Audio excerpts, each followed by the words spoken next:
네, 북한은 유독 전염병에 아주 예민합니다. 그만큼 남한 내 메르스 확산세를 예의주시하고 있는데요. 개성공단에 검역 장비 지원까지 요청을 했는데 개성공단 등 남북관계를 차단하는 것은 아닌지 우려스러운 상황입니다. 한편 숙청설이 제기됐던 현영철의 모습이 기록 영화에서도 완전히 삭제된 것을 확인할 수가 있습니다. 또 그런가 하면 북한은 짜깁기 논란이 있었던 SLBM 수중 발사 영상을 다시 한번 공개했는데요. 이 소식까지 해서 짚어보도록 하겠습니다. 통일연구원 조한범 박사, 세계북한연구센터 안찬일 소장 두 분 나오셨습니다. 안녕하세요. 네, 안녕하십니까. 예. 먼저 이 부분부터 좀 짚어보도록 하겠습니다. 그동안에 처형됐다고 국정원에서 했던 현영철 군부 2인자입니다. 그동안의 기록 영화에서는 모습이 계속 볼 수가 저희가 있었는데 한 달이 지난 후에 통편집이 됐습니다. 그동안에 북한에서 이렇다 할 입장을 좀 내놓지 않았었는데 처형이 됐다 이렇게 판단할 수 있겠습니까? 예, 처형은 거의 사실인 것 같고요. 원래 이제 북한의 숙청 케이스에서 이렇게 기록 영화에서 삭제하는 경우에 시간이 좀 많이 걸립니다. 그런데 이제 이번 현영철 숙청 같은 경우는 좀 몇 가지 특징이 있거든요. 김정은 집권 이후에 거물이 숙청된 케이스가 대략 3번이거든요. 첫째는 이제 그 인민군 총참모장, 그 다음에 장성택 당 행정부장, 그 다음에 이번 케이스인데요. 근데 리용호 총참모장 같은 경우에는 사실은 김정은이 2012년 4월 달에 모든 당과 국방위원회, 그 다음에 최고사령관이랑 3대 직책을 모두 이어받은 다음에 3개월 뒤인 7월 달에 숙청을 했거든요. 근데 당시 공개적인 평양 방송에서 리용호 동지라는 호칭까지, 존칭까지 써가면서 이제 건강상의, 신병상의 이유로 모든 직책에서 해임한다라고 그랬어요. 그건 사실 준비된 숙청이라고 할 수 있거든요. 그다음에 장성태의 경우도 2013년 12월에 처형당할 때 이미 사전에 리용호와 장숙일이라고 하는 그 측근들이 처형이 됐고요. 그리고 그 숙청 전 과정을 공개했죠. 체포 장면부터 공개했고, 그리고 제목도 사실은 사전에 충분히 준비한 어떤 그런 적이 보이거든요. 그러나 현영철의 경우에는 사실 4월 30일 날 처형이 됐다고 알려졌는데, 근데 사실 그 며칠 뒤에 우리 정보 당국이 그걸 공개를 했거든요. 그렇기 때문에 사실 북한이 이 현영철의 처형에 대해서 준비하기 이전에 정보가 공개된 거고요. 또 여러 가지 정황상 현영철이 준비되지 않은 어떤 그런 급격하게 처형된 그런 정황들이 좀 있는 거죠. 그렇다면 이제 쉽게 말해서 편집할 시간적인 여유가 없었다 이렇게 저희가 그렇게 볼 수 있죠. 그러니까 물론 이제 현영철이 졸아서 숙청당했다, 처형당했다 그러는데 그럴 가능성은 없고요. 실제로 졸아서 죽였다고 하더라도 그 이전에 이미 김정은으로부터의 어떤 신뢰는 상실했던 것 같고요. 그런 점을 봤을 때 이제 제거할 대상이었지만 그러나 어떤 급격한 아마 이제 거기가 이제 졸았다고 하는 부분이 얘기가 나온 이유일 것 같은데요. 그러니까 제거하기로 결심은 했지만 준비되지 않은 상태에서 제거를 했고, 그러면 이제 그 제거한 이유에 대해서 설명이나 어떤 시나리오가 필요했는데 그 전에 이제 우리 당국에 의해서 정보가 공개됨으로써 북한의 입장에서 상당히 좀 난감한 상황이라고 볼 수 있죠. 그렇기 때문에 과거처럼 현영철의 숙청에 대해서 제가 보기에는 공개하거나 이유를 적시하거나 그럴 가능성은 높지 않아 보이고요. 자연스럽게 새로운 인민무력부장의 등장으로 상황을 좀 처리하고 기록영화라든지 이런 부분을 삭제하는 그런 작업을 진행할 것 같습니다. 현영철의 숙청, 글쎄 준비가 되지 않은 즉흥적인 처형이었다 이렇게 분석을 할 수가 있을 것 같습니다. 안 소장님, 현영철의 후임으로 박영식이라는 인물이 떠오르고 있습니다. 요즘 참 많이 거론되고 언론에서도 이름이 많이 나오고 있는데 어떤 인물입니까?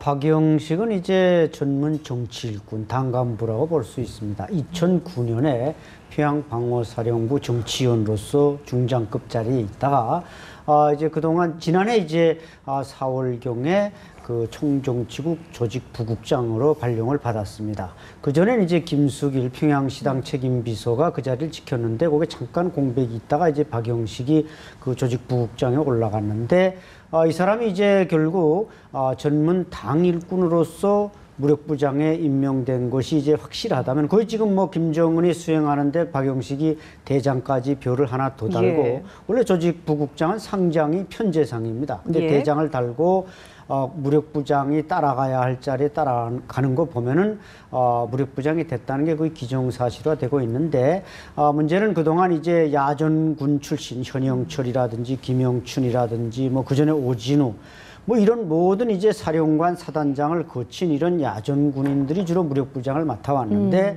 이번에 박영식이 임명됐다면은 이것은 정치 일꾼으로서 전문 당 일꾼으로서 북한군의 이제 군정권을 행사하는 무력부장이 됐다. 이것은 상당히 김정은이 뭔가 그동안 이제 야전 군인들의 반발도 사고 대들기도 하고 그랬는데 이젠 차라리 아예 당 일꾼을 씀으로써 이런 반발을 일격에 이제 거세하겠다 이런 의지로 봐야 될 겁니다. 그러니까 이게 별 3개 상장에서 별 4개 대장으로 진급이 된 거지 않습니까? 그렇다면은 군부를 좀 더 확고하게 통제하겠다 이런 의지로 해석을 해봐도 되겠습니까? 그렇죠. 이제 과거에는 뭐 장정남 같은 경우는 상장을 이제 무력부장에 발령해서 그러니까 북한군은 원래 직책 우선이고 직급 우선이 아닙니다. 그러니까 직책만 무력부장이면 편제상 대장이라도 상장 달고도 무력부장을 할 수 있다. 그런데 이번에는 좀 특이하게 박영식인 경우는 상장에서 아예 대장을 달아주면서 무력부장에 지금 발령한 거로 알려지고 있는데 이것은 결국 그만큼 박영식에게 김정은이 힘을 실어줘서 군을 빨리 이제 현영철 그 처형 이후에 동요하고 있는 북한군을 빨리 장악하겠다. 뭐 이 현영철 같은 경우는 이제 아버지가 6.25 전쟁에서 낙동강 전선에서 연대장으로 전사한 그런 이제 뿌리 있는 사람이기 때문에 그 줄기도 만만치 않게 있다 보니까 그 후유증을 빨리 치료하겠다. 이것이 아마 이번에 그 당 일꾼을 무력부장에 임명하고 빨리 또 편제상 별까지 4개 달아준 거 보면은 거기서 이제 김정은의 새로운 인사 스타일을 읽을 수가 있습니다. 예, 박영식의 이야기를 좀 저희가 짚어봤고 또 한 명 주목해봐야 될 인물이 있는 것 같습니다. 박사님께 좀 질문을 드려볼 텐데요. 윤정린이라는 인물이거든요. 경호부대를 김정은의 경호부대를 책임지고 있는데 이 윤정린 호위사령관이 대장 계급으로 다시 복귀했다. 우리에게는 좀 어떻게 보면 생소한 인물이거든요. 어떤 인물입니까? 이제 일반인들에게는 생소하겠지만요. 사실은 김정은 집권 이후에 주요한 군수 세력 중에 하나입니다. 그러니까 2010년에 상장에서 대장으로 등장을 했거든요. 진급을 했거든요. 그러면 김정은이 후계자로 등장한 이후에 새로운 군부의 재편 과정에서 등장한 인물이고요. 그렇기 때문에 김정은의 신임이 대단하다고 볼 수 있습니다. 일단은. 그리고 호위사령관이면 사실은 우리로 치면 경호실장에 해당하거든요. 그렇기 때문에 뭐 김정은의 그 뭐 생명줄을 뭐 손에 쥐고 있다고도 과언이 아닌 사람이죠. 그런데 작년에 대장에서 이제 상장으로 계급이 강등된 것으로 지금 확인이 됐어요. 그러나 그게 무슨 불신이나 뭐 이런 건 아니었던 것 같고요. 왜냐하면은 다시 작년 12월에 그 김정은의 현지 지도 사진을 보면 그 윤정린이 김정은하고 이렇게 다정하게 팔짱을 끼고 찍는 사진이 있거든요.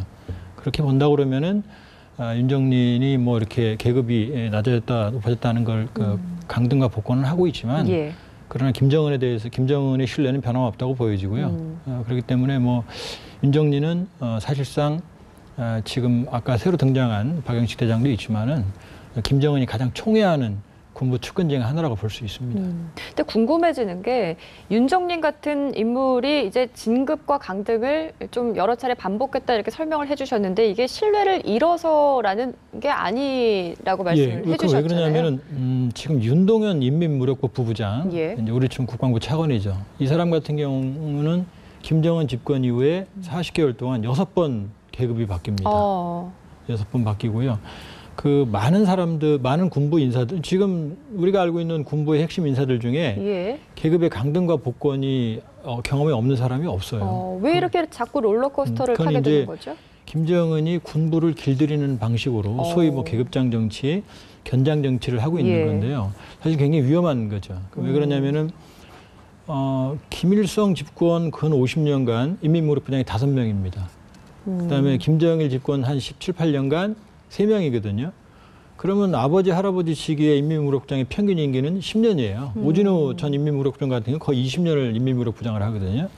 그리고 인민무력부장이 뭐 군 서열 2위라고 그러는데 사실은 과거 1위였어요. 군 정치국이나 참모부 다 밑 산하에 있었거든요. 그렇게 본다 그러면 대단히 그 군에서 중요한 자리인데 그런 군 현영철을 처형을 하고 또 군의 핵심 야전군 세력들을 계급을 뗐다 붙였다는 거는 사실은 김정은의 어떤 그 인사 스타일이 상당히 그 위험하다는 거고요. 그만큼 또 군부의 야전군, 특히 야전군에 대한 장악이 이루어지지 않았다는 거죠. 아까 이제 안 소장님 말씀하셨지만 이 야전군을 다시 쉽게 말하면 정치군이 만일에 박영식 대장이 무력부장이 확인이 된다고 그러면 정치군인이 다시 야전군을 통제하는 거거든요. 근데 사실은 그렇게 되면 야전군 세력들의 불만이 굉장히 커질 수밖에 없죠. 알겠습니다. 김정은의 인사 스타일까지 저희가 좀 짚어봤고요. 화제를 조금 돌려보겠습니다. 북한이 얼마 전에 잠수함 발사 탄도미사일 시험 발사 성공을 주장하는 영상을 내놨는데 그 영상이 조작 의혹에 휘말렸습니다. 그 부분을 의식했는지는 모르겠지만 이번에 또 다른 영상을 어제 공개했다고 하거든요. 새로 공개한 영상 함께 확인해 보신 후에 대담 계속 이어나가도록 하겠습니다. 화면 함께 보시죠.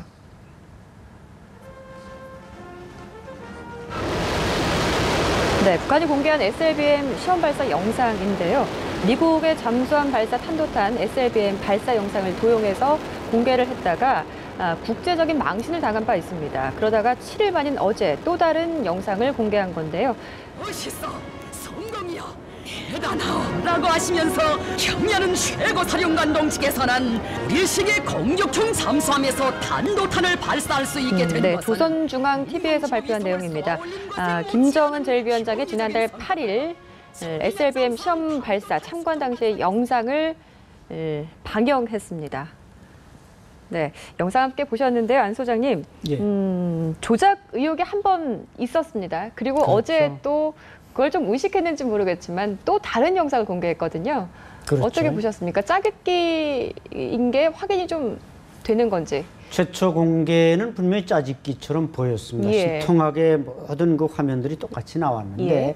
지금 두 번째로 나온 장면들은 이렇게 너무 과학적으로 비치질 않아서 정확히 알 수 없지만 문제는 김정은이 지금 저 현장에 갔는데 거기에 이제 인민무력부가 아닌 제2경제위원회, 제2자연과학원 일꾼들이 나와서 그걸 만드는 사람들이 나와서 발사 장면을 보여줬거든요. 그래서 북한으로서는 지금 올해 노동당 창당 70주년인 10월 10일까지 뭔가 한 4-5가지의 큰 이벤트를 준비하고 있습니다. ICBM이나 뭐 4차 핵실험이나 KN-08에 핵무기를 탑재한다든지 그 첫 프로그램으로서 이 SLBM을 지금 무력 시위로 내놨는데 예. 거기에 대해서 우리나 여러 세계가 자꾸 짜집기라고 하니까 막 김정은이 그럼 다시 한번 보여줘라. 우리의 작품이 어떤 것인가를 그래서 공개한 것 같은데 물론 뭐 북한이 저런 실험이 과학적인 수준이 어느 정도의 경지에 도달했다고 보는 사람들은 많지 않지만 제가 볼 때는 아마 저 정도 실험은 할 수 있는 게 북한이 능력이 아닌가. 그 정도는 우리가 인정을 해야 될 것 같습니다. 영상을 한 번이 아니라 두 번을 공개한 거는 어느 정도 우리 이렇게 성공했다라는 걸 좀 그렇죠. 보여주려는 의도인 것 같습니다.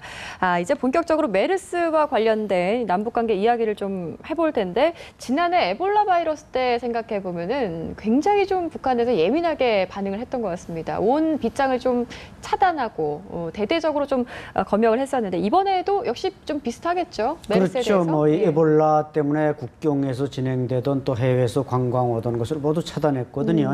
북한이 에볼라나 이번에 이 메르스에 상당히 민감한 것은 그게 한두 개 북한에 이제 전파됐을 경우 그 대응 능력이 대단히 미비하기 때문에 공포심을 가지고 있는 겁니다. 우리는 예방의학적으로나 모든 의료시설이 첨단화되어 있기 때문에 거기에 충분히 대비할 수 있지만 북한으로서는 거기에 대비할 이런 그 물질적인 기술적인 준비가 미약하기 때문에 공포심을 이제 느낄 수밖에 없는 것이죠.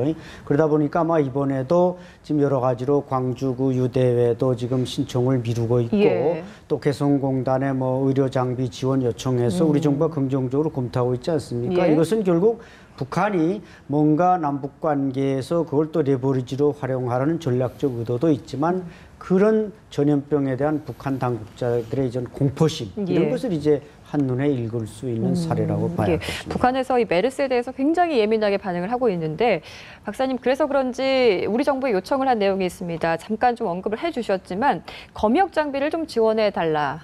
아무래도 이제 남한 출입자들의 메르스 감염 여부를 북한에서 좀 판단할 필요가 있다 이렇게 판단했기 때문이겠죠.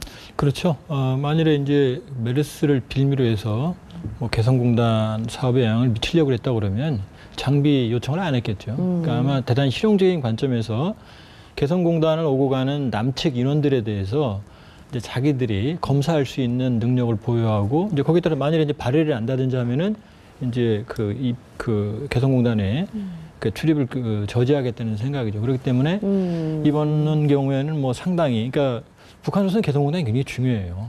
중요하기 때문에 이번에 임금 협상도 사실은 뭐 우리 측대로 풀어진 거고요. 그렇기 때문에 예. 메르스가 개성공단에 영향을 미칠 것 같지는 않고요. 다만 안 소장님 말씀처럼 북한은 사실은 전염병에 이런 부분 굉장히 민감합니다. 체제가 취약하기 때문에 만일에 그런 것들이 이렇게 만일에 퍼지게 된다고 그러면 정권 안보에도 위험이 된다고 판단을 하기 때문에 민감한 반응인 거고요.